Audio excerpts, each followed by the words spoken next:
Alright, so welcome back guys. This is part 2 to the video that I just posted about the new Fortnite season, what it might be like, so my theory for it.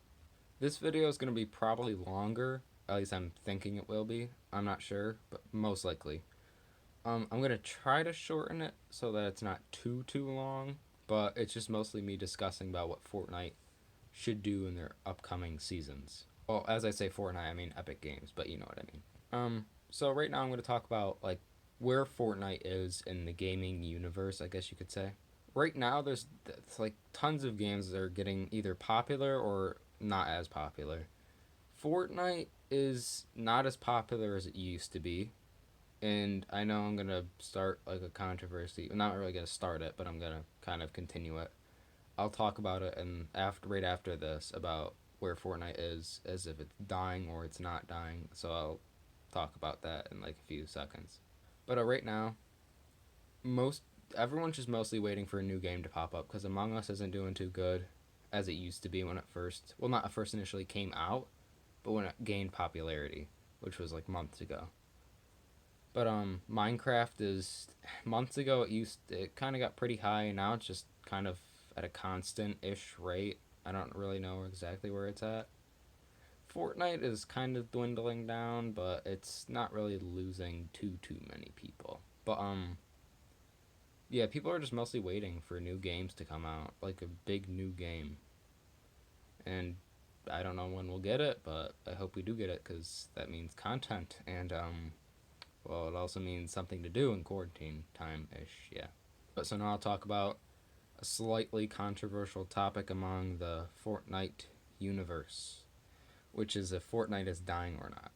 Now, I do believe when people say that Fortnite is dying, but I also believe when people say that Fortnite isn't dying. You probably are asking what you can't pick two sides. You have to choose one. And like what are you talking about?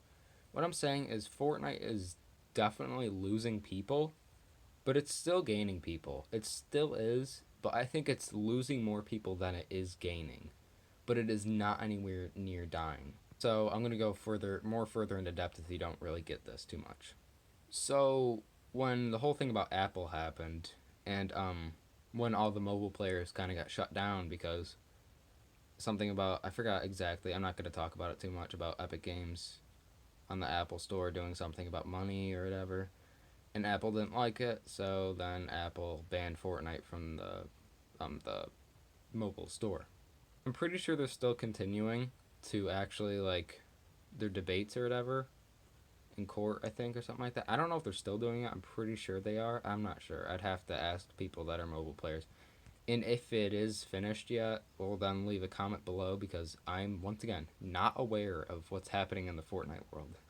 Or even in real life, honestly. But so when that happened, when all the mobile players, or practically all of them, were dumped out of Fortnite, I'm pretty sure the number was extremely high. I forgot how many it was, but it was tons of people. And they couldn't play Fortnite, and that really hurt Fortnite because it's lasted for so long. And I don't know if it's still going on or not. I think it might be, but for like all of season 5, it was just no mobile players could play, which sucked because that wasn't a in my opinion that was an okay season, but it wasn't the best season, but it was a pretty decent season, or at least at the start it was. So when that happened, Fortnite kind of took a little bit of an injury. It kind of, I guess, I don't know. This is a weird way to put it, but so picture Fortnite as a human body, like me. So when all the mobile players were pretty much just, they weren't able to play, Fortnite kind of lost. It almost lost a hand right there. It kind of lost tons of fingers. So like, say my left hand. This is my left hand. I have a right. That my dominant hand is my right hand, so I write with it. My left one isn't, so I don't write with it. So say I just chopped off these 4 fingers. That is pretty much what happened to Fortnite. It didn't take a big gut punch or like lose an entire leg. It just lost the fingers because it still can use its dominant hand, and its whole dominant hand is perfectly fine. It's just pretty much it's injured and it can't be fixed until a while because it has to heal. And recently, as Fortnite's kind of been getting boring for some people, they also took another injury, not as hard, but it was kind of like getting stabbed in that same hand. So picture this hand. It has 4 missing fingers. My thumb is still here. And they got stabbed through like the palm. So say this pen stabbed right through the palm. It's coming out the other side. And then it's pulled out, so there's blood coming out, obviously. And it's kind of disgusting and weird. It makes no sense. But so it's still on that non-dominant hand. They still are injured. They're very injured. The fingers haven't healed yet, obviously. They're still kind of bleeding. But now that whole hand is kind of like not usable really anymore. So they've taken a big hit. But there's still room for improvement. They can still heal up. They're not done yet. So that's what I mean when I'm saying that they're dying. They're not actually dying. They're not anywhere near dead. It's just not really, they're not doing too hotly. And if it continues like this, if they keep getting stabbed, they're gonna keep losing blood, and then they'll die. And I'm not saying Epic Games is actually gonna die from that. I'm just saying the game Fortnite will most likely, in maybe a couple of years, it might actually die because of people losing interest in it. And now this part. Why is Fortnite losing interest? Because some people do know why, and some people really don't know why. And this is honestly an opinion more of a fact, because you can explain in many ways of why Fortnite isn't good or why it is good. I obviously think it is not as good as it used to be in Chapter 1. Or even the beginning of Chapter 2 wasn't too bad until, the first 2 seasons lasted like 5 months each, which was a very long time. It wasn't like exactly 5 months, but I think it was near there.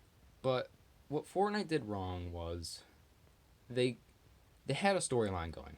It's from the start of Season 3, when the meteors were coming in. And then now we have a visitor, who's this alien guy, who's extraterrestrial. He's never been on this, this planet before. Comes out of the meteor, and he's gone. And we also have a government facility around Dusty Depot where the meteor crashed. We have government trucks shipping the hop rocks to the villain base mountain.